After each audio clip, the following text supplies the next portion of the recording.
ليشهدوا منافع لهم ويذكروا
السلام عليكم ورحمة الله. السلام عليكم ورحمة الله.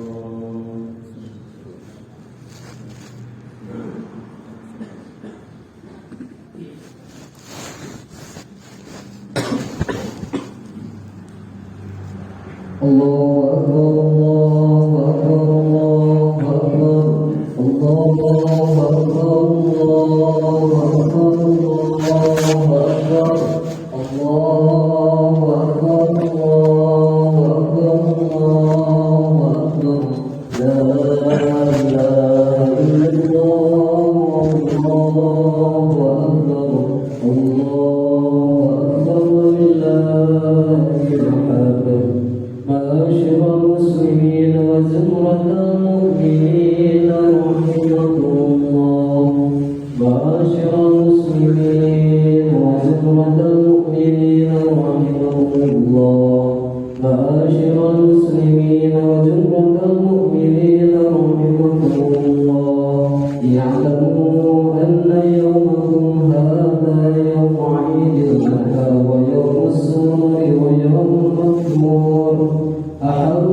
Assalamualaikum warahmatullahi wabarakatuh. Allahu Akbar, Allahu Akbar, Allahu Akbar, Allahu Akbar, Allahu Akbar, Allahu Akbar, Allahu Akbar,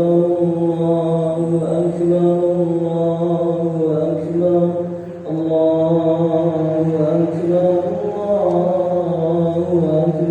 Allahu Akbar, Allahu Akbar kabira, walhamdulillahi katsira, subhanallahi bukratan wa asila, la ilaha illallah wahdahu sadaqa wa'dahu wa nasara 'abdahu wa 'azza judahu wa hazama al-ahzaba wahdahu, la ilaha illallah wallahu akbar, Allahu akbar walillahil hamd. Alhamdulillah wassalatu wassalamu ala Muhammadin sayyidi waladi adnan wa ala alihi wa sahbihi wa tabihi ala marri zaman. Asyhadu anna sayyidana Muhammadan abduhu wa rasuluhu allazi kana khuluquhu al-Qur'an. Amma ba'du, ibadur rahman, fa inni usikum wa nafsi bittaqwallahil mannan. القائل في كتابه الكريم أعوذ بالله من الشيطان الرجيم بسم الله الرحمن الرحيم إنا أعطيناك الكوثر فصل لربك وانحر إن شانئك هو الأبتر. Jamaah salat Idul Adha rahimakumullah. Pada hari ini kita sedang melaksanakan salah satu ajaran Nabi besar Muhammad SAW, yakni melaksanakan salat sunnah Idul Adha, di mana pada hari ini juga umat Islam di seluruh dunia pada setiap bulan Dzulhijjah identik dengan dua ibadah, yakni haji dan kurban. Dalam tuntutan agama Islam, kedua ibadah ini memang hanya bisa dilakukan pada bulan Dzulhijjah, tidak bisa dilakukan pada bulan-bulan yang lainnya. Hari raya Idul Adha, haji dan kurban juga tidak bisa dipisahkan dari kisah dan perjalanan hidup Nabi Ibrahim beserta keluarga, karena banyak peristiwa yang mewarnai kehidupannya diabadikan dalam ritual ibadah haji dan kurban. Kaum muslimin muslimat jamaah salat Idul Adha rahimakumullah. Suatu ketika Nabi Ibrahim dan istrinya yang bernama Siti Hajar, saat Allah menganugerahi mereka seorang putra yang sudah lama diidam-idamkan sejak lama, yakni Nabi Ismail. Kelahiran putra yang diberi Nabi Ismail ini diiringi dengan perintah dan cobaan dari Allah Subhanahu wa taala untuk menempatkan Siti Hajar dan Nabi Ismail di daerah lembah yang tandus dan gersang. Yang diabadikan dalam surah Ibrahim ayat 37, Rabbana inni askantu min zurriyyati biwadin ghairi zar'in inda baitikal muharram. Ya Tuhan kami, sesungguhnya Aku telah menempatkan sebagian keturunanku di lembah yang tidak ada tanamannya dan berada di sisi rumahmu, yaitu Baitullah yang dihormati. Rabbana liyuqimus sholata faj'al afidatan minan nasi tahwi ilaihim. Ya Tuhan kami, demikian itu kami lakukan agar mereka melaksanakan sholat, maka jadikanlah hati sebagian manusia cenderung kepada mereka. Warzuqhum minas samawati la'allahum yashkurun. Dan anugerahkanlah kepada mereka rezeki dari buah-buahan, mudah-mudahan mereka bersyukur. Para hadirin, saat tinggal di lembah itu, suatu hari Siti Hajar kehabisan air minum hingga tidak bisa menyusui Ismail. Ia pun mencari ke sana kemari sambil berlari-lari kecil antara bukit Safa dan Marwah sebanyak 7 kali. Peristiwa inilah yang kemudian diabadikan menjadi salah satu rukun haji, yakni sa'i atau berlari-lari kecil antara kedua bukit tersebut. Di tengah kesusahan itu Allah menurunkan pertolongan melalui mata air yang muncul dari tanah tepat di bawah kaki Nabi Ismail, yaitu yang pada saat itu sedang menangis kehausan. Di tempat inilah keluar air penuh berkah yang sampai saat ini bisa terus dinikmati oleh umat Islam seluruh dunia, yang bernama air Zam-Zam. Cobaan keluarga Nabi Ibrahim tidak berhenti sampai di situ. Nabi yang berjuluk Khalilullah ini mendapatkan perintah dari Allah melalui mimpi untuk menyembelih putra kesayangannya Ismail. Perintah ini juga menjadi sebuah ujian keimanan dan ketakwaan Nabi Ibrahim kepada Allah, karena sebelumnya ia pernah mengeluarkan janji bahwa Allah menghendaki Ismail untuk dikurarkan, maka ia siap untuk melakukannya. Ternyata perintah itu pun akhirnya benar-benar datang kepadanya. Awalnya ketika bermimpi diperintahkan untuk menyembelih Ismail, Nabi Ibrahim merasa ragu. Apakah ini benar-benar perintah Allah atau datang dari setan? Kemudian ia pun melakukan perenungan para hadirin dan berpikir bahwa apakah ini benar-benar perintah Allah. Kemudian peristiwa ini kemudian diabadikan dengan nama Tarwiyah, yakni hari perenungan, di mana kita disunahkan berpuasa pada hari Tarwiyah itu, yaitu tanggal 8 Zulhijjah kemarin.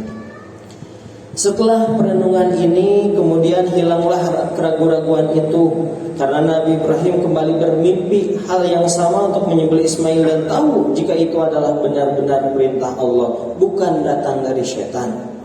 Kemudian peristiwa ini yang kemudian diabadikan dengan nama Hari Arafah, yaitu hari mengetahui, di mana kita juga disunahkan berpuasa pada tanggal 9 Zulhijjah. Jamaah salat Idul Adha rahimakumullah. Setelah Nabi Ibrahim tahu dan yakin perintah itu datang dari Allah, maka ia pun menyampaikan dan berdiskusi dengan Nabi Ismail.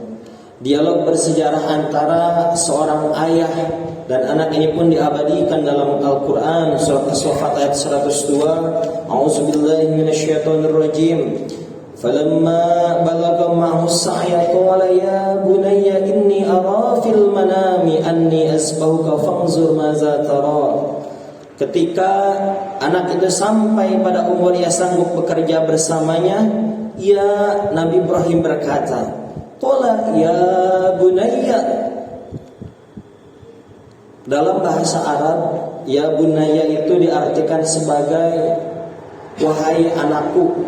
Kalau dalam bahasa Indonesia bisa diartikan sebagai panggilan kesayangan kepada seorang anak, seperti wahai pangeranku, wahai pujaan hatiku, seperti itu. Saking sayangnya Nabi Ibrahim kepada Nabi Ismail.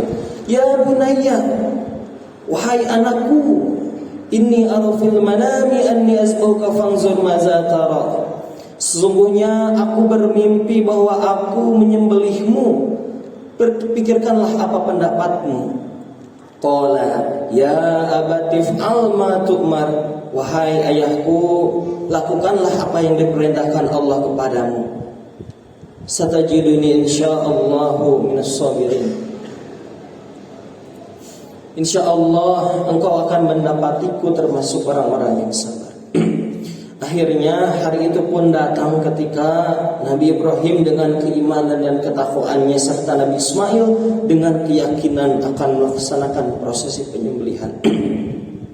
Pada waktu itu setan juga membisikkan kepada Nabi Ibrahim dan Ismail dan juga Siti Hajar untuk tidak usah menjalankan perintah Allah ini, membisikkan dari kanan dan kiri supaya jangan melakukan perintah yang berat ini. Tidak masuk di logika, kata setan. Tapi tetap karena keimanan yang kuat, karena ini datangnya dari Allah, maka mereka tidak goyah sedikit pun. Kemudian untuk mengusir setan yang mengganggu tadi, Nabi Ibrahim pun melemparinya dengan batu yang kemudian peristiwa ini diabadikan dengan ritual ibadah haji juga, yakni melempar jumroh. Ketika detik-detik Ibrahim akan menyembelih Ismail, ketika pisau itu sudah berada di ujung leher Nabi Ismail, tiba-tiba Allah berfirman dan memerintahkan Ibrahim berhenti tidak menyembelih Nabi Ismail. Seperti dalam surat As-Saffat ayat 107 sampai 110, wa fadainahu bizibhin azim. Kami menebusnya dengan seekor hewan sembelihan yang besar.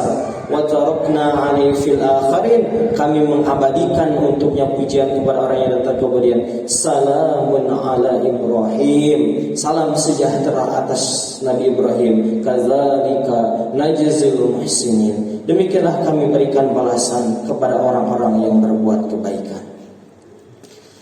Atas peristiwa ini, malaikat Jibril membawakan hewan untuk disembelih sebagai pengganti Nabi Ismail. Kemudian Nabi Ismail pun berseru, Allahu Akbar, Allahu Akbar, Allahu Akbar. Takbir ini disambut oleh Nabi Ibrahim dengan La ilaha illallah wallahu akbar. Kemudian disambung dengan Nabi Ismail, Allahu Akbar walillahil hamd. Dari peristiwa luar biasa inilah umat Islam kemudian disyariatkan untuk menyembelih hewan kurban di hari raya Idul Adha pada tanggal 10 Zulhijjah. Peristiwa ini juga hadirin menegaskan bahwa seorang dilarang keras untuk mengalirkan darah manusia. Jemaah salat Idul Adha rahimakumullah, dari peristiwa bersejarah keluarga Nabi Ibrahim ini kita bisa banyak mengambil hikmah dan keteladanan, dimulai dari keteladanan perjuangan hidup sampai keteguhan iman dan ketakwaan dalam menjalankan segala perintah Allah dan menjauhi segala larangannya. Kisah Nabi Ibrahim yang termaktub dalam Al-Quran dan terwujud dalam bentuk ibadah seperti sa'i, melempar jumrah, puasa tarawih dan arafah serta menyembelih hewan kurban ini semakin meningkatkan keyakinan dan keteguhan kita dalam beribadah. Karena sesungguhnya tujuan kita diciptakan adalah untuk beribadah kepada Allah. Wa ma khalaqtul jinna wal insa illa liya'budun. Tidaklah aku menciptakan jin dan manusia kecuali untuk beribadah kepadaku. Jemaah salat Idul Adha rahimakumullah, dalam menjalankan ibadah haji dan kurban kita membutuhkan keteguhan dan keyakinan yang kuat karena harus rela mengeluarkan harta yang kita miliki. Jika tidak memiliki niat yang kokoh, maka haji dan kurban pun akan sulit sekali untuk dilakukan. Kenapa? Karena untuk berhaji kita harus berkorban menyiapkan puluhan juta rupiah guna membayar biaya perjalanan ke tanah suci. Ditambah lagi harus bersabar tinggi karena harus rela antri bertahun-tahun karena banyak umat Islam yang ingin menjalankan rukun Islam yang kelima ini. Untuk berkurban, kita juga harus menyediakan anggaran jutaan rupiah untuk membeli hewan kurban dan kemudian dibagi-bagikan kepada orang lain. Namun ma'asyiral muslimin wa muslimat jamaah Idul Adha rahimakumullah, kita tidak perlu khawatir. Harta dunia yang kita keluarkan untuk berangkat ke tanah suci ini akan dibalas oleh Allah Subhanahu wa taala. Al-hajju mabrurun laisa lahu jazaa'un illal jannah. Tidak ada balasan yang pantas diberikan bagi haji mabrur kecuali surga. Hadis riwayat Al-Bukhari. Begitu juga dengan ibadah kurban. Seperti yang Rasulullah SAW tegaskan, ma'amila adamiyun min amalin yawman nahri ahaba ilallah min ikhraqid dami. Tidak ada suatu amalan yang dikerjakan anak Adam pada hari raya Idul Adha yang lebih dicintai Allah daripada menyembelih hewan kurban. Innaha la ta'ti yaumal qiyamati biquruniha. Kenapa? Karena hewan itu akan datang pada hari kiamat dengan tanduk-tanduknya, wa ash'ariha dengan bulu-bulunya, wa azlafiha dan kuku-kuku kakinya, wa anna dama la yaqau minallah bimakanin. Darah hewan itu, darah yang disembelih itu, hewan yang disembelih itu akan sampai di sisi Allah sebelum menetes ke tanah. Karenanya lapangkanlah jiwamu untuk melakukannya. Jamaah salat Idul Adha rahimakumullah. Demikianlah khutbah Idul Adha yang mengangkat tentang kisah inspiratif penuh perjuangan dari keluarga Nabi Ibrahim yang diabadikan dalam ritual ibadah haji dan kurban. Semoga apa yang disampaikan pada kesempatan pagi yang berbahagia ini bisa menambah pengetahuan kita sekaligus meningkatkan keimanan dan ketakwaan kepada Allah Subhanahu wa taala. Dan semoga Allah Subhanahu wa taala senantiasa menurunkan hidayah dan rezekinya kepada kita sehingga kita sanggup, sehingga kita mampu menjalankan tugas kita untuk beribadah, khususnya mampu untuk melakukan ibadah haji dan berkurban. Amin ya Allah ya rabbal alamin. Barakallahu li wa lakum fil Qur'anil azim wa nafa'ani wa iyyakum bima fihi minal ayati wadh-dhikril hakim. Taqabbalallahu minni wa minkum tilawatahu innahu was-sami'ul 'alim. Aqulu qawli hadza fastaghfirullahal 'azim innahu huwal ghafurur rahim.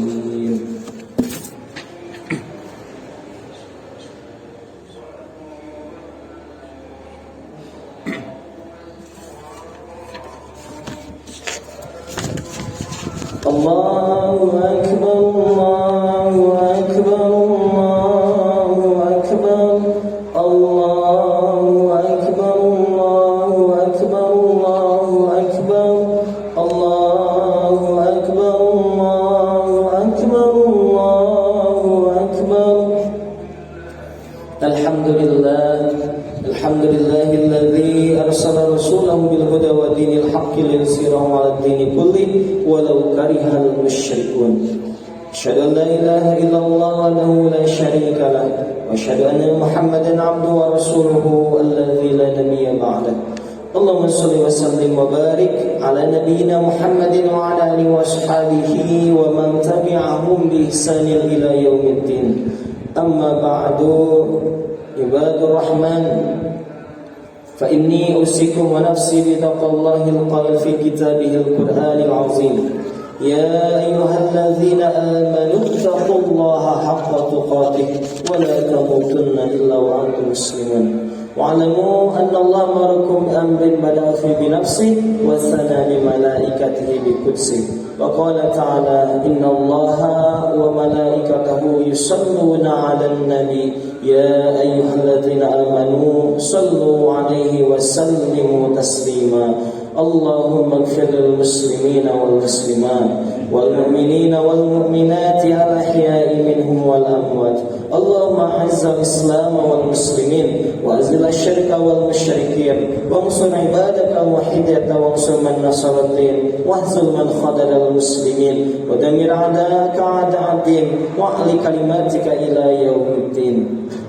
اللهم ادفع عنا البلاء والوباء والزلازل والمحن والسوء الفتن ما ظهر منها وما بطن عن بلدنا إندونيسيا خاصة ومن بلدان المسلمين عامة برحمتك يا أرحم الراحمين. ربنا آتنا في الدنيا حسنة وفي الآخرة حسنة وقنا عذاب النار والحمد لله رب العالمين. Ibadallah, innallaha ya'muru bil 'adli wal ihsani wa ita'i dzil qurba wa yanha 'anil fahsya'i wal munkari wal baghi ya'izukum la'allakum tadhakkarun fadhkurullaha al-'azim yazkurkum washkuruhu 'ala ni'amihi yazidkum wa la dzikrullahi akbar. Wassalamu alaikum warahmatullahi wabarakatuh. Sallallahu ala Muhammad sallallahu ala Muhammad sallallahu alaihi wasallam.